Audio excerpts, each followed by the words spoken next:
Assalamualaikum warahmatullahi wabarakatuh. Perkenalkan, saya Intan Salma Ben Kalista. Saya dari kelompok 3. Di sini saya akan mempresentasikan mengenai tugas besar 1 studio perancangan tentang struktur atas dan struktur bawah. Saat ini saya akan mempresentasikan struktur atas terlebih dahulu. Bab 1, pendahuluan. Deskripsi umum. Fungsi bangunannya itu mes, jumlah lantainya 4 lantai, total tinggi bangunannya 15,8 meter, lokasinya itu terdapat di Kalimantan Barat, sistem strukturnya itu sistem pemikul rangka momen khusus atau SPRMK.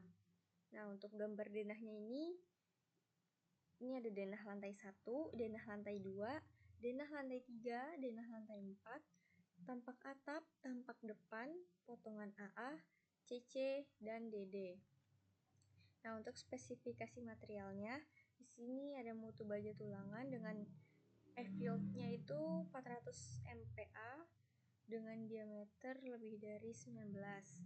Untuk mutu betonnya itu terdapat pada tabel. Ini plat, balok, dan pelcap itu menggunakan mutu betonnya 35, sedangkan untuk kolom dan bore pile menggunakan 40. Nah, untuk pembebanan di sini ada beban mati, beban hidup, beban gempa, dan kombinasi pembebanan. Nah, untuk beban mati ini terdiri dari beban mati berat sendiri dan beban mati tambahan. Nah, untuk beban mati berat sendiri ini terdiri atas plat, balok, kolom, dan dinding geser, sedangkan beban mati tambahan atau SIDL ini berat komponen non-struktural. Berikut merupakan daftar beban mati tambahan pada bangunan mes yang diperhitungkan. Di sini ada beban mati tambahan atau SIDL untuk lantai 1 hingga 4, yaitu ada keramik dan spesi dengan bebannya itu 1,1, penggantung langit-langit 0,10, plafon dengan beban 0,05, instalasi ME 0,19, beban dinding sebanyak 2. Nah, jadi total beban SIDL untuk lantai 1 hingga 4 itu 3,44 kN per meter persegi. Nah, selanjutnya ada beban mati tambahan untuk lantai atap. Yang pertama ada penggantung langit-langit, itu bebannya itu 0,10, berat plafonnya itu 0,05, berat instalasi ME-nya itu 0,19, lapisan kedap airnya itu 0,05, railingnya itu 0,73, sehingga total beban SIDL untuk lantai atap itu 1,12 kN per meter persegi. Ini sumbernya berdasarkan ASCE tabel C3 strip 1. Nah, untuk selanjutnya ada beban hidup. Beban hidupnya ini terdapat pada tabel 4 strip 1 SNI 1727 tahun 2020. Yang dipilihnya itu adalah beban merata. Berikut adalah daftar beban hidup pada bangunan mes ini berdasarkan fungsi bangunannya. Terdapat kantin dengan bebannya 4,79, dapur 7,18, koridor setiap lantai 3,83, tangga 4,79, kamar tidur 4,79, kamar mandi 4,79, dan atap 0,96. Nah, selanjutnya ada beban gempa.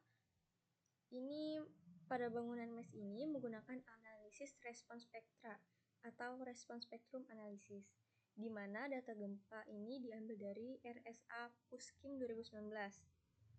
Nah, berdasarkan SNI 1726 tahun 2019, parameter respons spektra dapat dilihat pada tabel di bawah ini.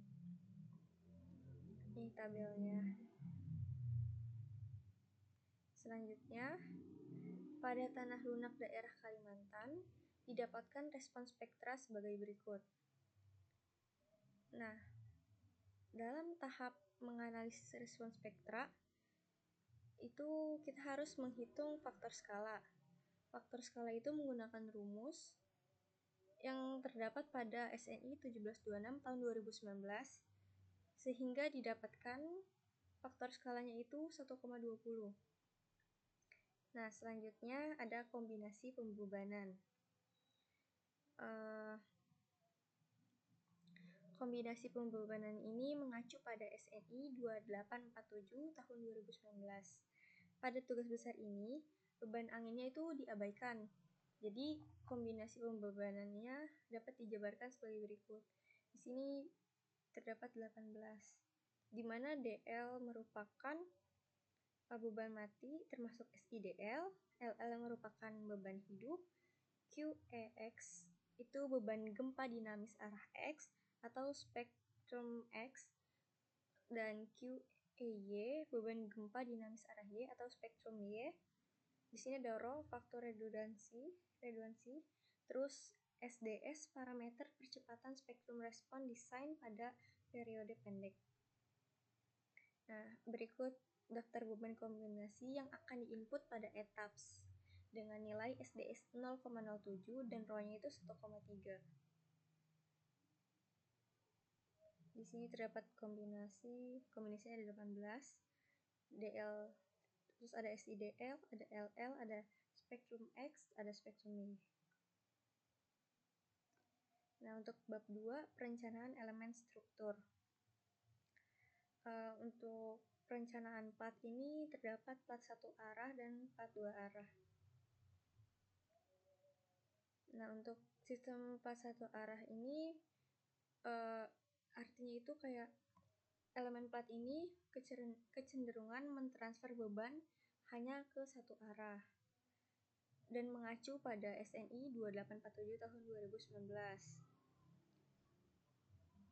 Ketebalan keseluruhan plat H tidak boleh kurang dari batas minimum. Dapat diaplikasikan untuk beton dengan mutu normal dan tulangan mutu F-yield 420 MPa. Untuk kasus lain, minimum H harus dikalikan dengan 0,4 ditambah F-yield per 700.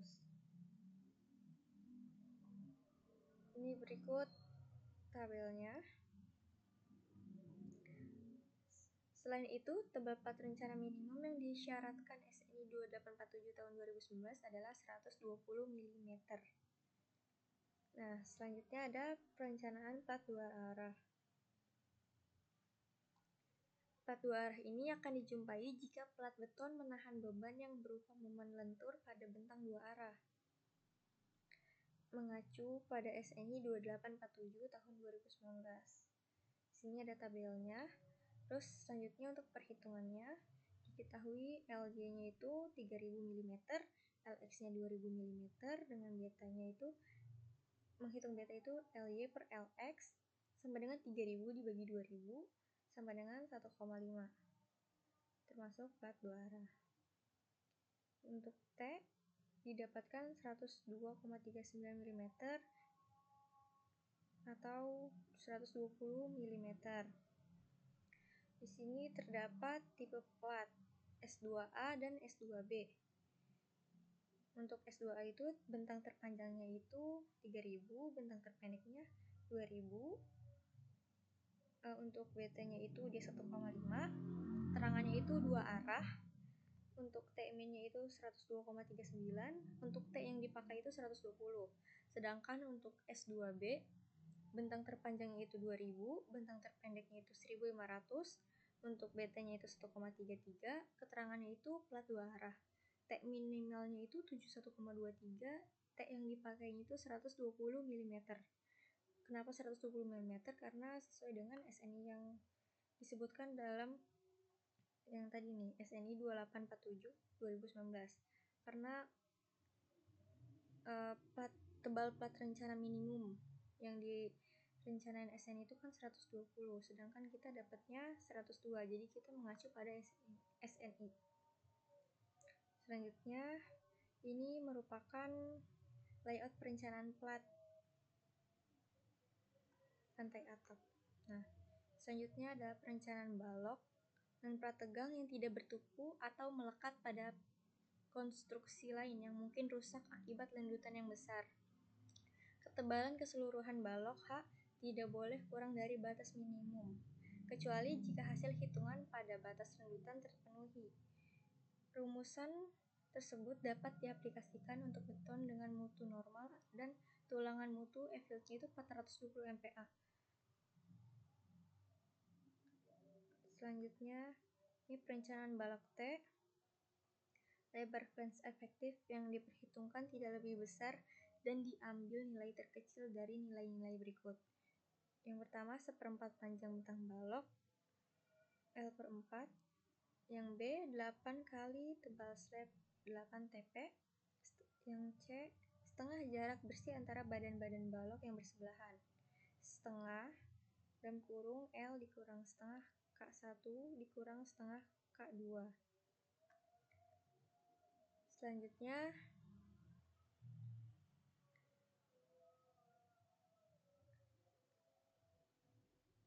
untuk lebar flange efektif yang diperhitungkan tidak lebih besar dan diambil nilai terkecil dari nilai-nilai berikut.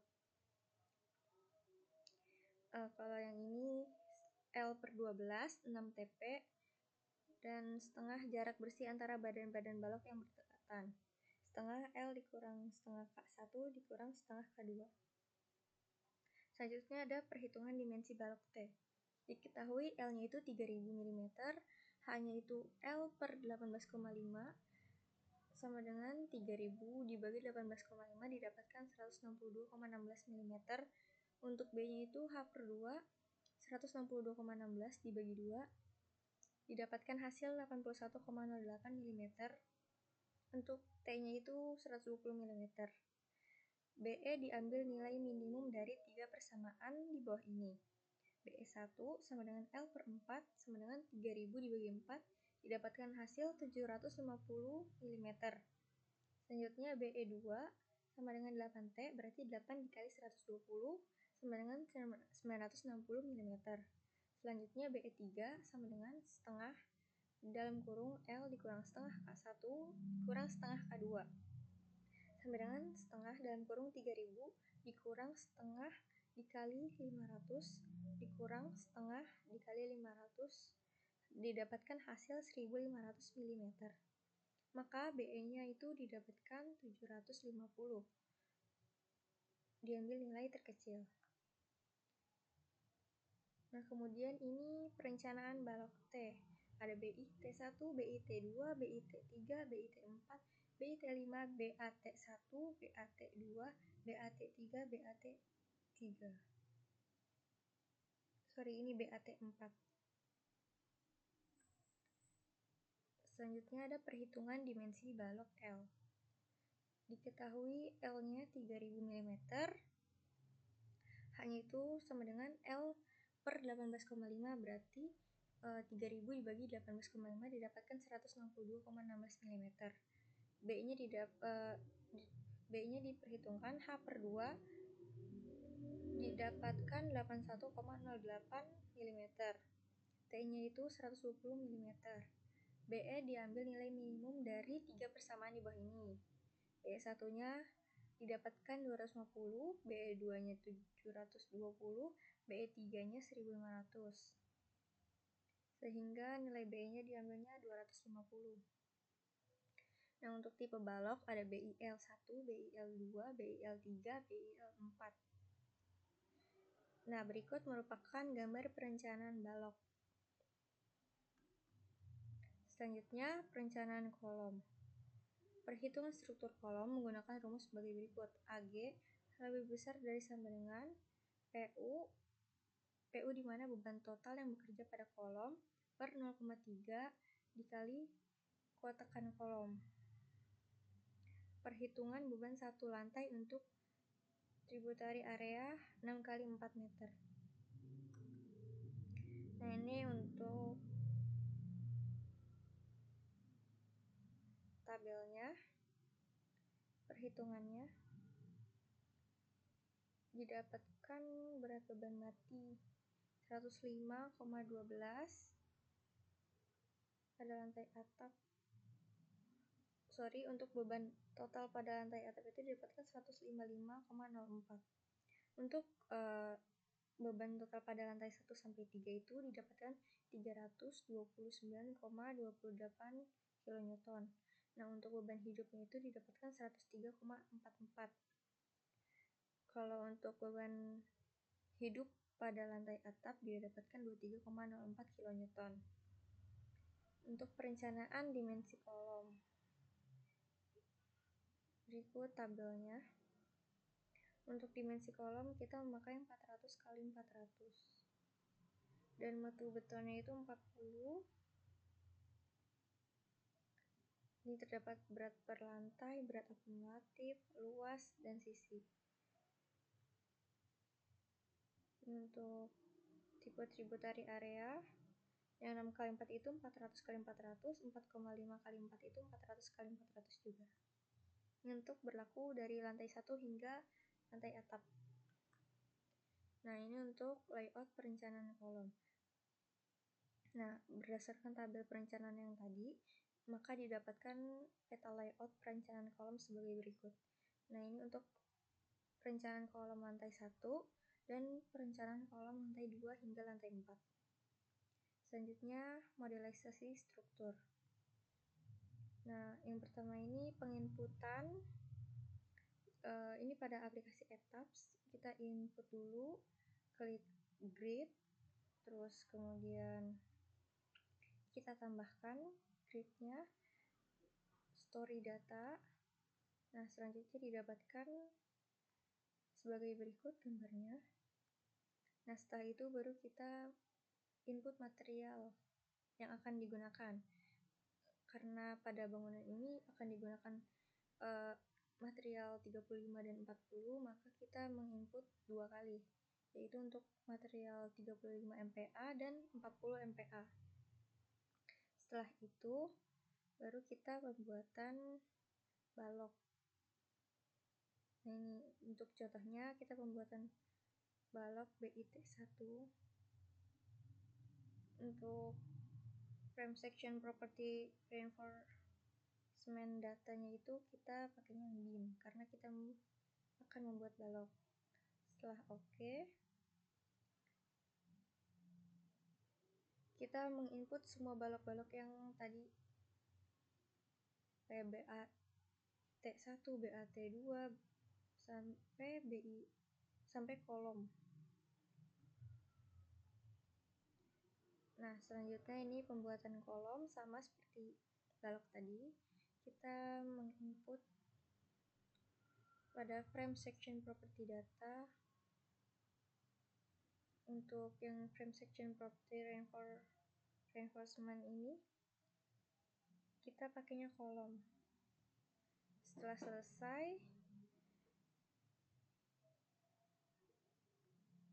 selanjutnya pembuatan plat. Plat ini pada slab property data kita menginput data-datanya. Untuk plat tadi kan ada pakai 2 ya, S2A dan S2B.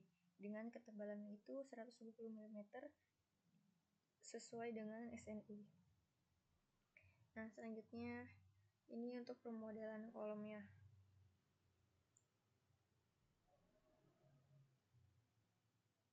Untuk pemodelan kolomnya, klik Create Column in Region pada menu bar di sebelah kiri, lalu akan muncul box Properties of Object, lalu pilih K1 atau kolom 400 x 400, selanjutnya Release, dan pilih Continue. Nah, kemudian tinggal digambar-gambar elemen kolom titik pada grid yang didesain. Jangan lupa action pada kanan bawah window. Pilih one story karena kolom lantai 1 berbeda dengan lantai 2 dan 3. Nah, selanjutnya pemodelan balok, klik draw line. Sama seperti kolom, tapi kalau yang ini gambar elemennya dipindah jadi B1 atau sesuai dengan kebutuhan masing-masing balok. Nah, kemudian ini untuk plat dan void. Kalau plat dan void ini, klik draw rectangular area pada menu bar sebelah kiri, lalu muncul box properties of object, lalu pilih slab yang akan digunakan, kemudian gambar plat lantai dengan membuat area pada plat lantai sesuai dengan perencanaan. Kemudian blok. Nah, selanjutnya permodelan perletakan. dengan cara klik view, set plan view, select plan level, dan base. Set action pada option one story. Blok semua join pada base, lalu pilih menu assign, join, restraints atau support. Pilih tanda perletakan jepit pada box join assign seperti gambar berikut. Setelah itu klik OK. Nah, setelah itu baru kita menambahkan beban mati tambahan pada shell load assign di uniform. Load pattern name-nya itu SIDL. Kita tambahkan semua beban-beban SIDL yang tadi. Nah, selanjutnya untuk beban gempa statik. Ini klik define load patterns. Untuk tipenya itu DIT. Nah, untuk beban gempanya ini di seismic load pattern. Tinggal dimasukin angkanya, setelah itu klik OK.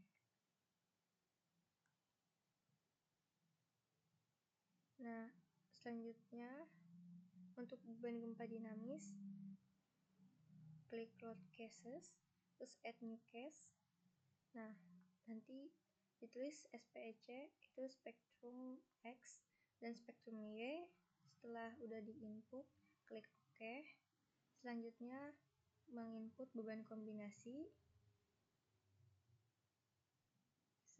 Tadi beban kombinasi itu ada 18. Itu di input semuanya. Setelah itu klik OK. Nah, selanjutnya analisa struktur. Nah, untuk berdasarkan SNI 1726 tahun 2020, pada pelaksanaan analisis untuk menentukan periode fundamental struktur, diizinkan secara langsung menggunakan periode bangunan pendekatan atau TA sebagai berikut. Nah, ini untuk koefisien batas atas pada periode yang dihitung. Kita memakai, karena kurang dari 0,1 maka makanya 1,7. Selanjutnya, kerangka beton pemikul momen itu kita CT-nya itu 0,0466 dengan X-nya itu 0,9. Nah, ini selanjutnya periode fundamentalnya. Pada etaps dapat diperoleh dari display, terus ke show table, analysis result, model information, building model information, ke table. Nah, berikut merupakan tabel model partisipasi mass ratio yang terdapat pada etaps. Nah, dilihat pada tabel tersebut, massa ragam terkombinasi lebih besar dari 100%, yaitu arah X sebesar 1 dan arah Y sebesar 1. Nilai periode struktur dari etaps pada model 1 yaitu 0,104 atau dominan translasi arah Y sebesar 0,7961 dan pada mode 2 yaitu 0,091 atau dominan translasi arah X sebesar 0,846. Nah, ini merupakan arah X dan arah Y. Syarat pertama tidak terpenuhi sehingga pada etaps jumlah mode ditambah hingga memperoleh 100%. Jika sudah, maka langkah analisa selanjutnya dapat dilakukan. Dengan memenuhi syarat-syarat tersebut, maka periode struktur dapat ditentukan. Dalam perhitungan periode struktur dibutuhkan data-data sebagai berikut. Parameter SD1 0,1064, koefisien CU 1,7, koefisien CT 0,0466, koefisien X 0,9, tinggi strukturnya itu 15 meter. Nah, perhitungan periode struktur berdasarkan rumus yang terdapat dalam SNI 1726 tahun 2020. Didapatkan TA min-nya itu 0,533, TA max-nya itu 0,906. Nah, periode fundamental struktur TA etaps tidak boleh melebihi TA max dan tidak kurang dari TA min, sehingga penentuan periode fundamental yang akan digunakan harus memenuhi syarat sebagai berikut. Karena TA etaps arah X maupun arah Y lebih kecil dari TA min, maka TA yang dipakai untuk arah X dan Y adalah TA min sama dengan 0,533. Nah, untuk gaya geser gempa. Berdasarkan SNI 1726 tahun 2020, gaya dasar seismik dalam arah yang telah ditetapkan harus ditentukan pada persamaan berikut. Nah, ini rumus-rumusnya. Dalam koefisien respons seismik dibutuhkan data-data sebagai berikut. Ini parameter SDS-nya 0,064, parameter SD1-nya 0,1064, faktor modifikasi responnya itu 8, periode strukturnya itu 0,533, didapatkan koefisien respons seismik persamaannya itu CS dengan 0,008, nilai CS max-nya itu 0,024. Nah, dari persyaratan berikut, maka kan karena CS-nya lebih kecil dari CS min, maka CS yang digunakan itu adalah CS min, yaitu 0,01 untuk arah X dan Y. Besarnya beban gempa statis yang bekerja pada struktur dapat dimodelkan pada etaps. Data yang dibutuhkan adalah parameter gaya geser, yaitu 0,01 dan eksponen K yang ditentukan jika T sama dengan 0,5. Maka K adalah 1. Jika T 2,5, maka K adalah 2. Jika T di antara keduanya, maka dilakukan interpolasi. Karena T yang diperoleh adalah 0,355, maka K-nya itu 1. Ini untuk gaya geser gempa. Ini untuk arah X, arah Y. Nah, ini berikut merupakan tabel story shear etaps yang dapat dari hasil analisis gempa statis arah X dan arah Y, serta hasil analisis gempa dinamis berupa ragam respons spektrum untuk arah X dan arah Y. Ini merupakan tabelnya. Nah, selanjutnya ada faktor skala gempa. Untuk faktor skala gempa untuk arah X itu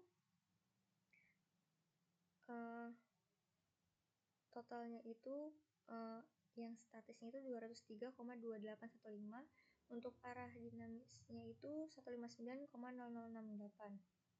Faktor skala gempanya 1,27, faktor skala gempa spek X awal itu 1,4, faktor skala gempa spek X akhirnya itu 1,78. Nah, untuk faktor skala gempa arah Y yang statisnya itu 203,28. Untuk arahnya itu 162,53. Untuk faktor skala gempanya 1,25, faktor skala gempa spek awal 1,4, faktor skala gempa spek X akhir itu 1,75.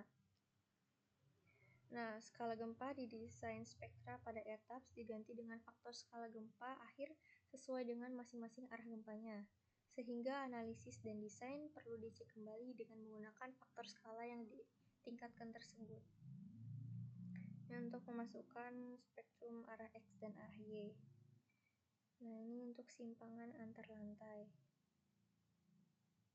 Ini tabelnya mengacu pada SNI 1726 tahun 2020. Kita kategori resikonya itu yang 1 atau 2. Jadi 0,020 HSX.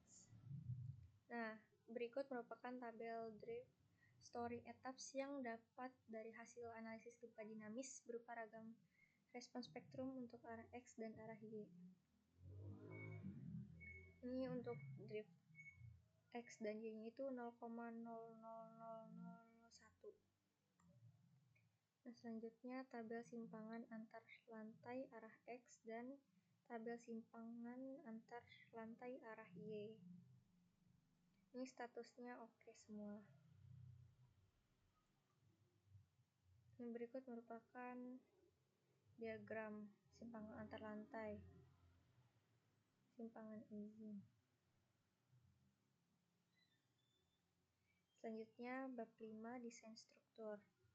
Ini gambar rencana kolom lantai 1. Ini merupakan desain longitudinal kolom. Setelah dilakukan analisis pada etaps, ternyata masih terdapat banyak kolom yang OS. Maka dilakukan pembesaran pada kolom dan didapatkan ukuran kolom sebesar 500 kali 500 dengan persentase tertinggi sebesar 2%. Adapun langkah-langkah perhitungan tulangan longitudinal kolom adalah sebagai berikut. Ini lokasi kolomnya ada di C1, tipe kolomnya itu K 500 kali 500, untuk dimensinya B-nya itu 500 dan H-nya itu 500. Luas penampang itu 250.000 mm persegi. Untuk presentasi kolom pada etapnya itu didapat 2,10%. Untuk kebutuhan tulangannya itu didapatkan 5.250 mm persegi. Jadi diasumsikan tulangan menggunakan diameter 32. Selanjutnya, as tulangan diameter 32 itu didapatkan 804,25 mm. Untuk jumlah tulangannya itu 7 buah. Dan as yang dipakai itu 16.085 mm persegi. Itu lebih besar dari 550 atau kebutuhan tulangannya. Jadi termasuk oke. Untuk presentasi desain itu didapatkan 6,4340%. Jadi tulangan pada kolom K 500 kali 500 adalah 7D32. Nah, berikut merupakan tabelnya. Selanjutnya ini ada sengkang. Nah, adapun langkah-langkah perhitungan tulangan sengkang kolom adalah sebagai berikut. Untuk kuat geser atau output etaps itu 2,27.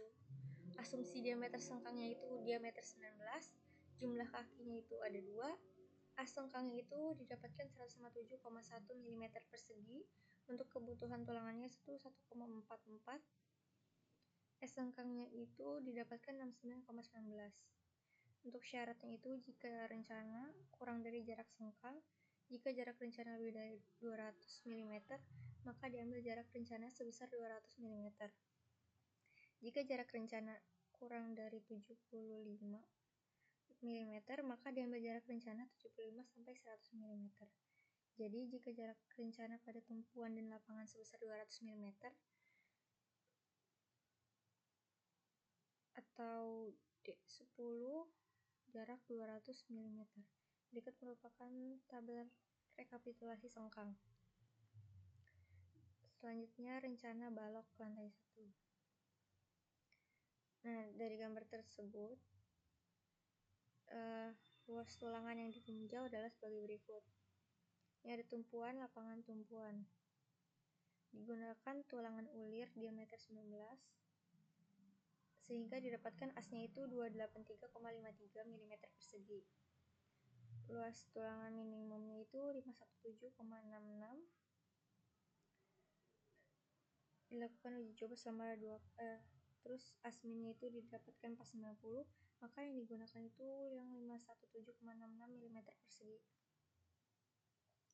Selanjutnya tulangan longitudinal balok. Tulangan utama daerah tumpuan kiri. Luas tulangan bagian atas tadi 517,66. Jumlah tulangannya ada 2. Luas tulangan bagian bawah, jumlah tulangannya juga 2. Tulangan utama daerah lapangan, jumlah tulangannya yang bagian atasnya itu 2. Luas tulangan bagian bawahnya itu jumlah tulangannya 2. Tulangan utama daerah tumpuan kanan, luas tulangan bagian atasnya itu jumlah tulangannya 2. Luas tulangan bagian bawahnya itu jumlah tulangannya 2.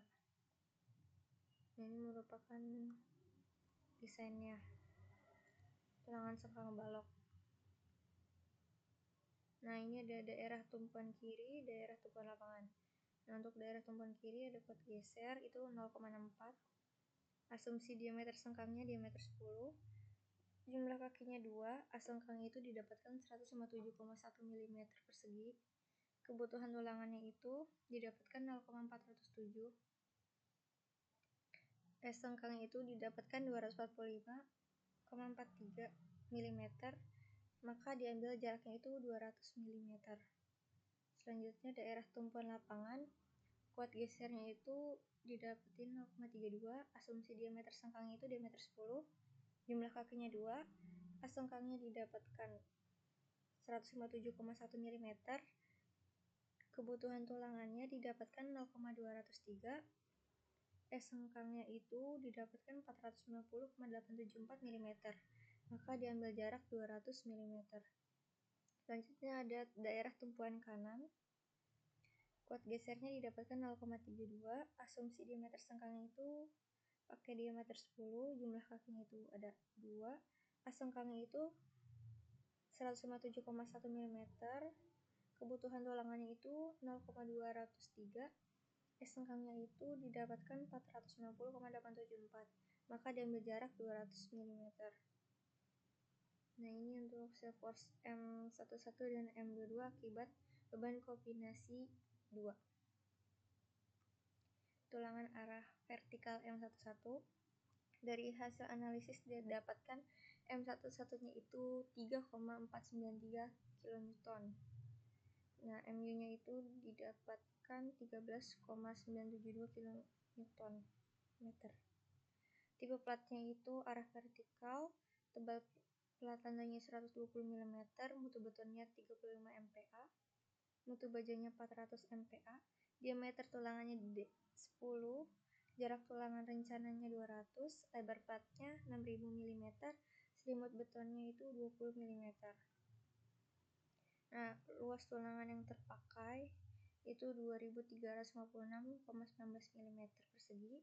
Untuk tinggi balok regangannya itu 5,27999 mm. Tinggi efektifnya itu didapatkan 95 mm.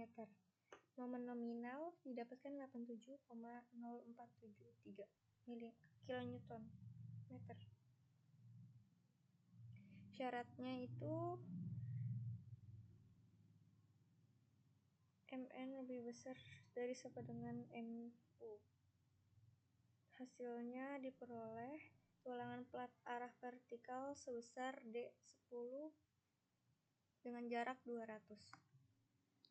Selanjutnya tulangan arah vertikal M22.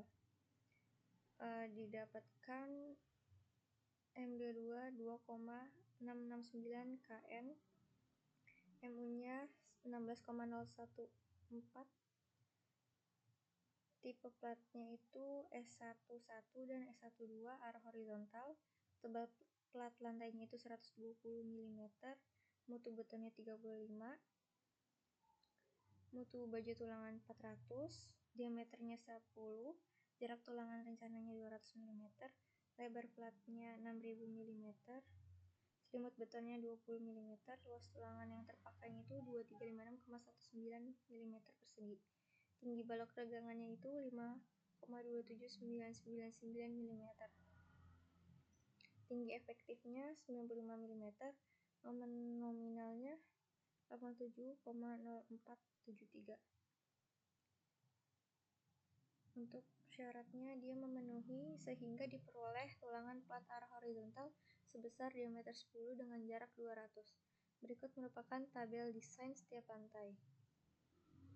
Dengan statusnya oke semua. Nah, berikut merupakan detail kolom. Berikut merupakan detail balok. Di sini ada tipe BAT1 untuk tumpuan dan lapangan, tipe BAT2 tumpuan dan lapangan, tipe BAT3 tumpuan lapangan, tipe BIL1 tumpuan dan lapangan, tipe BIL2 tumpuan dan lapangan, tipe BIL3 tumpuan dan lapangan. Ini juga sama, ada tipe BIL4 tumpuan dan lapangan,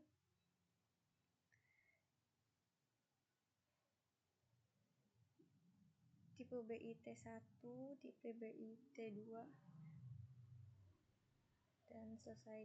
Sekian presentasi dari saya, kurang lebihnya mohon maaf. Assalamualaikum warahmatullahi wabarakatuh.